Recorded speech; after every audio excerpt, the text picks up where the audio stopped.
মেয়েদের 30টা রোজা হয় না, মধুবতী কমেন্ট করেছে। ও মা, আগে তো আমি এই খবর জানতাম না, কিন্তু কেন? কমেন্টে বলে যা। সৃষ্টির সেরা জীব যার কত নিচে নামবে একমাত্র আল্লাহ ভালো জানে। বিশ্বাস করেন, এই ভিডিওটা দেখার পরে যদি আপনার মাথার রক্ত গরম না হয়, তাহলে আপনি বেঁচে আছেন ঠিকই, কিন্তু আপনার মনুষ্যত্ব মারা গেছে। এ হালামাইন্দার নাতি, একটা মেয়ে 30টা রোজা রাখতে পারে না কেন, 30টা রোজা কেন রাখে না, এটা জানার তোর এত আগ্রহ কেন?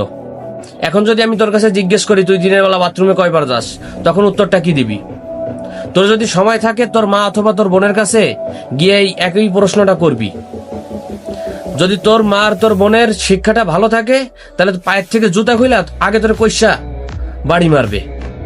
আর যদি তোর মতো হয়, তাহলে তোর কোনো কথাই নাই, বইলাই দিবে। কিছুদিন আগে হুজুর সাল্লাল্লাহু আলাইহি সাল্লামকে নিয়ে তুই ভালো ভিডিও করছিলিস, প্রশংসা করেছিলিস, বিশ্বাস কর ভাল লাগছিল। আর এখন এই ভিডিও করার পরে তোর জুতা মারা ছাড়া আর কোনো কাজ নাই, তোর জুতা মারতে হবে।